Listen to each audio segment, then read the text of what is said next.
बिस्मिल्लाहिर्रहमानिर्रहीम। Welcome to chemistry with Kamran Chaudhary.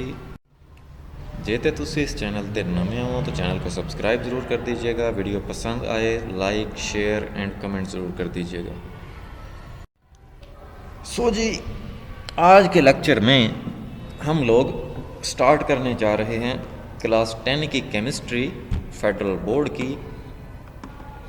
Chapter number 9 है पहला चैप्टर, क्योंकि 8 चैप्टर आप क्लास 9th में पढ़ चुके होते हैं।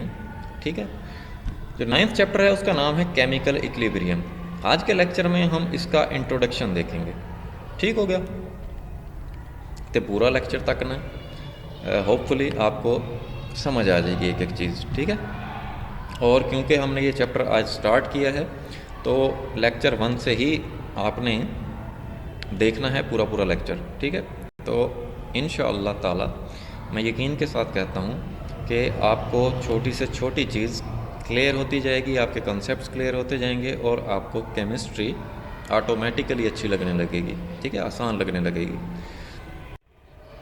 जी, इंट्रोडक्शन में सबसे पहले तो मैं आपको बता देता हूँ कि केमिकल रिएक्शन क्या होता है बेसिकली। ठीक है, अब केमिकल रिएक्शन को कुछ आप इस तरह से डिफाइन करते हैं। A chemical reaction is a process in which one or more substances, जिनको आप रिएक्टेंट्स बोलते हैं, एक या एक से ज़्यादा सब्सटेंसेस जिनको आप रिएक्टेंट बोलते हैं, आर कन्वर्टेड टू वन और मोर डिफरेंट सब्सटेंसेस, जो कि बेसिकली एक या एक से ज़्यादा सब्सटेंसेस में कन्वर्ट हो जाते हैं, तब्दील हो जाते हैं। ठीक है, जिनको हम क्या बोलते हैं, प्रोडक्ट्स बोलते हैं। मीन्स के वो सब्सटेंसेस जो कि केमिकल रिएक्शन कर रहे होते हैं उनको आप क्या बोलते हो, रिएक्टेंट बोलते हो, और जो नए सब्सटेंसेस बन रहे होते हैं उनको आप क्या बोलते हैं, प्रोडक्ट्स बोलते हैं। ठीक है, अब ये सारे का सारा जो केमिकल रिएक्शन है ये आप एक इक्वेशन की मदद से रिप्रेजेंट करते हैं। ठीक है, जिसको आप केमिकल इक्वेशन बोलते हो। तो केमिकल इक्वेशन क्या होती है, a representation of a chemical reaction. एक केमिकल रिएक्शन को ही आप रिप्रेजेंट करते हो using symbols of the elements to indicate the amount of substance. Different elements के आप सिंबल्स यूज करते हैं एक इक्वेशन में। ठीक है, अमाउंट ऑफ सब्सटेंस को शो करने के लिए। तो उन सिंबल्स की मदद से जो आप एक इक्वेशन राइट करते हैं रिएक्टेंट्स और प्रोडक्ट्स के लिए, उसको आप क्या बोलते हो, केमिकल इक्वेशन बोलते हो। फॉर एग्जांपल देखो, तुसी निक्के निक्के जे सन, छोटे छोटे होते हुए ही आपने फार्मूला पढ़ा था वाटर का, जो कि H2O होता है। तो अगर हम उसकी इक्वेशन देखें, केमिकल इक्वेशन, तो हाइड्रोजन और ऑक्सीजन ये रिएक्टेंट्स होते हैं। ठीक है, ये रिएक्ट करते हैं, और ये जो वाटर बन रहा है H2O ये प्रोडक्ट है। ठीक है, तो ये आपके सामने मैंने एक बैलेंस्ड केमिकल इक्वेशन लिखी है। बैलेंस्ड केमिकल इक्वेशन का मतलब है कि number of atoms on left side equal होने चाहिए number of atoms on right side. ठीक है, सज्जे खब्बे टोटल एटम्स क्या होने चाहिए, इक्वल होने चाहिए। ठीक है, जैसे यहाँ पे 2 × 2 4 हाइड्रोजन, यहाँ पे भी आप देख रहे हैं 2 × 2 4 हाइड्रोजन। यहाँ पे O2 2 ऑक्सीजन है, यहाँ पे तो ਤੁਹਾਨੂੰ एक ऑक्सीजन नज़र आ रहा है ना, लेकिन ये 2 लिखा हुआ है साथ, तो इसका मतलब है 2 ऑक्सीजन राइट साइड पे। ठीक हो गया। जनरली केमिकल इक्वेशन जब हम लिखते हैं तो लेफ़्ट साइड पे रिएक्टेंट लिखते हैं जहाँ पे एरो की टेल होती है। ठीक है, और एरो का हेड होता है जहाँ पे, उससे आगे हम लोग प्रोडक्ट्स लिखते हैं। ठीक हो गया, मीन्स के नए बनने वाले सब्सटेंसेस। ये केमिकल रिएक्शन और केमिकल इक्वेशन का आपको समझ आ गया होगा। अब एक कंप्लीट रिएक्शन जो होता है ना, वो क्या होता है, in which all the reactants have been converted to products, जिसमें तमाम के तमाम रिएक्टेंट्स किस में कन्वर्ट हो जाते हैं, प्रोडक्ट में कन्वर्ट हो जाते हैं। क्योंकि देखो, कोई भी केमिकल रिएक्शन करवाने का हमारा पर्पज़ क्या होता है, कोई नई चीज़ बनाना, प्रोडक्ट बनाना। ठीक है, तो हम लोग रिएक्टेंट्स से क्या बना रहे होते हैं, प्रोडक्ट बना रहे होते हैं। तो जब सारा रिएक्टेंट ख़त्म हो जाए और सारे के सारे प्रोडक्ट्स बन जाएं, तो उसको हम लोग बोलेंगे कि ये जो केमिकल रिएक्शन है ये एक कंप्लीट केमिकल रिएक्शन है। ठीक है, रिएक्शन हमारा कंप्लीट हो गया। लेकिन many important chemical reactions do not go to completion and a mixture of products and reactants are formed. बहुत से ऐसे केमिकल रिएक्शंस होते हैं जो कि कंप्लीट नहीं होते। कंप्लीट होने का क्या मतलब कि सारे के सारे रिएक्टेंट्स जो हैं वो सारे के सारे प्रोडक्ट्स में कन्वर्ट नहीं होते। ठीक है, ऐसा क्यों होता है? ऐसा इसीलिए होता है कि अगर तो आपके पास कोई केमिकल रिएक्शन ऐसा आ गया कि अभी प्रोडक्ट बने, ठीक है, और वो प्रोडक्ट दोबारा क्या बनाना स्टार्ट कर दें, रिएक्टेंट बनाना स्टार्ट कर दें, तो फिर ऐसा केमिकल रिएक्शन कभी कंप्लीट नहीं होता। ऐसे केमिकल रिएक्शन को हम रिवर्सिबल केमिकल रिएक्शन बोलते हैं। ठीक है, जैसे देखो ये ए और बी दो सब्सटेंसेस हैं जिन्होंने रिएक्ट करना है और इनको हम क्या बोल रहे हैं, रिएक्टेंट्स। और नए बनने वाले जो प्रोडक्ट हैं वो सी एंड डी हैं। लेकिन यहाँ पे ना आपको ये देखो, ये एक सिंबल नज़र आ रहा है, हाफ एरो ऊपर और हाफ एरो नीचे। इसका ये मतलब है कि ये रिएक्शन कभी कंप्लीट नहीं होगा। इसका ये मतलब है कि ये जो रिएक्शन है ये रिवर्सिबल रिएक्शन है। क्या मतलब कि जब ए और बी जो है वो सी और डी बना रहे हैं तो फिर कुछ देर के बाद क्या होगा, ये सी और डी ये दोबारा मिलकर क्या बनाना स्टार्ट कर देंगे, ए और बी बनाना स्टार्ट कर देंगे। तो यहाँ पे क्या हुआ कि रिएक्टेंट्स प्रोडक्ट बना रहे हैं और प्रोडक्ट्स रिएक्टेंट बना रहे हैं। ठीक है, तो ऐसा केमिकल रिएक्शन जो है वो कभी कंप्लीट नहीं होता। ऐसे केमिकल रिएक्शन को हम क्या बोलते हैं, रिवर्सिबल रिएक्शन बोलते हैं। ठीक है, अब रिवर्सिबल रिएक्शन क्या होता है इसको मैं यहाँ पे थोड़ा डिफाइन कर देता हूँ ताकि आपको समझ आ जाए। तो रिवर्सिबल रिएक्शन एक ऐसा रिएक्शन होता है in which products react together to form reactants at the same time. Reactants are forming products.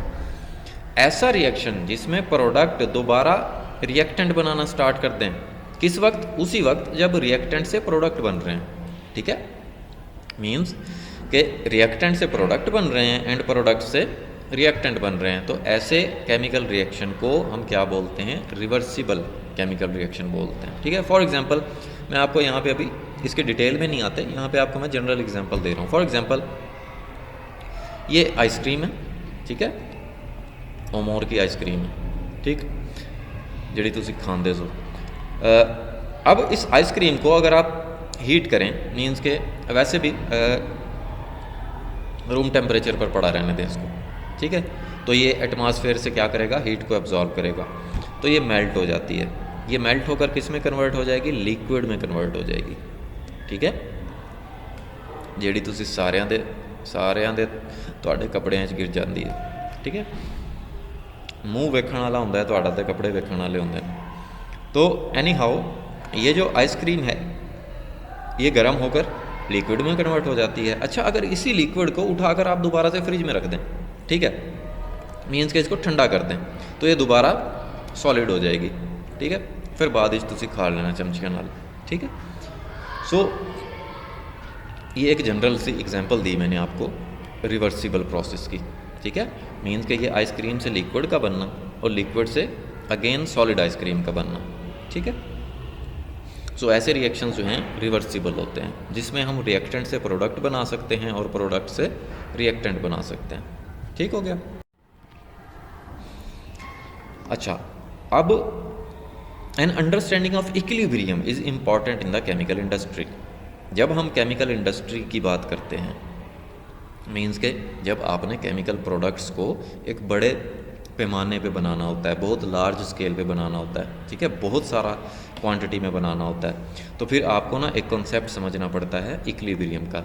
अब ये इक्विलिब्रियम क्या होता है ये हम आने वाले लेक्चर में बहुत डिटेल से डिस्कस करेंगे। ठीक है, जैसे हमारे चैप्टर का भी नाम केमिकल इक्विलिब्रियम है। ठीक, अब इक्विलिब्रियम रिएक्शंस क्या होते हैं, ये और equilibrium reactions are involved in some of the stages in the commercial production of many important chemicals such as ammonia. अच्छा, ये जो इक्विलिब्रियम रिएक्शंस होते हैं ना, ये बहुत इंपॉर्टेंट हैं। कब इंपॉर्टेंट हैं, जब आपने कोई प्रोडक्ट कमर्शियल लेवल पे बनाना हो, इंडस्ट्रियल स्केल पे बनाना हो, मीन्स कि बहुत ज़्यादा क्वांटिटी में बनाना हो। जैसे फॉर एग्जांपल अगर आपने अमोनिया बनाना है जिसका फार्मूला NH3 होता है, ठीक है, तो उस वक्त आपको ये इक्विलिब्रियम का पता होना चाहिए, ठीक है, इसका नॉलेज होना चाहिए आपके पास। क्यों होना चाहिए, ये हम आने वाले लेक्चर में बड़ा डिटेल से डिस्कस करेंगे। तो ये एक डायग्राम है अमोनिया की प्रिपरेशन की। इस डायग्राम को देख के तुझसे ही परेशान नहीं होना, ठीक है। ये अभी आपके सिलेबस का हिस्सा नहीं है, लेकिन मैं अगेन इस डायग्राम को दोबारा से आपको मैं दिखाऊंगा जब मैं प्रॉपर लेक्चर स्टार्ट करूंगा इसके, ठीक है। इसी तरह से अमोनिया के अलावा अगर आप सल्फ्यूरिक एसिड बना रहे हैं H2SO4, ठीक है, तो उस वक्त भी आपको इस इक्विलिब्रियम का जो वर्ड है इसके बारे में नॉलेज होना चाहिए, ठीक है। सो ओके, जब हम बात करते हैं इन ए क्लोज्ड कंटेनर, मीन्स के कंटेनर है, उसमें आपने अमोनिया प्रिपेयर किया, ठीक है, NH3, तो उस कंटेनर में ना इस अमोनिया को आप एक हद तक, एक लिमिटेड लेवल पे प्रिपेयर कर सकते हैं। जैसे यहाँ पे लिखा हुआ है कि the formation of ammonia from its elements, कौन से एलिमेंट्स, नाइट्रोजन और हाइड्रोजन नज़र आ रहा है आपको यहाँ पे अमोनिया में, ठीक है, does not proceed to any great extent. अब कंटेनर में आप रिएक्शन करवा रहे हैं हाइड्रोजन और नाइट्रोजन का अमोनिया प्रिपेयर करने के लिए, तो यहाँ पे मैंने आपको बताया कि एक हद तक अमोनिया प्रिपेयर होगी, ठीक है, बहुत ज़्यादा बड़े स्केल पे अमोनिया प्रिपेयर नहीं हो सकती, ठीक हो गया। तो कुछ फैक्टर्स इन्वॉल्व होते हैं, वो हम आने वाले लेक्चर में डिस्कस करेंगे डिटेल के साथ। अजय मैं ਤੁਹਾਨੂੰ परेशान नहीं करना चाहता। सो इस चैप्टर में you will learn in this chapter this vital substance is manufactured on multi-million ton scale annually by applying the principles of equilibrium। तो इस चैप्टर में हम लोग यही पढ़ेंगे कि अमोनिया को आप कमर्शियल लेवल पे कैसे प्रिपेयर करते हैं, इंडस्ट्रियल स्केल पे कैसे प्रिपेयर करते हैं, मल्टी मिलियन टन अगर आपने अमोनिया प्रिपेयर करना है तो वो कैसे प्रिपेयर करेंगे, by applying the principles of equilibrium, ठीक है, इक्विलिब्रियम के प्रिंसिपल्स को अप्लाई करना पड़ेगा आपको, ठीक हो गया। कैसे, यही चीज़ बेसिकली हम लोग इस चैप्टर में पढ़ेंगे, ठीक है। You will learn many important things about chemical equilibrium in this chapter. हम लोग केमिकल इक्विलिब्रियम को बहुत ज़्यादा डिटेल में डिस्कस करेंगे इस चैप्टर में, ठीक है, क्योंकि चैप्टर का नाम ही केमिकल इक्विलिब्रियम है, ठीक। सो स्टे कनेक्टेड, आने वाले लेक्चर्स बहुत मज़े के होने वाले हैं और आपको बहुत अच्छे से एक एक चीज़ क्लियर करवाऊँगा, ठीक है। सो अभी तक अगर आपको ये वीडियो पसंद आई है, इंट्रोडक्शन पसंद आया है इस चैप्टर नंबर 9 केमिकल इक्विलिब्रियम का, तो चैनल को भाई सब्सक्राइब कर देना। अगर सब्सक्राइब नहीं किया हुआ, वीडियो को लाइक शेयर ज़रूर कर दिया करें अपने फ्रेंड सर्कल में। Thank you very much for watching this video.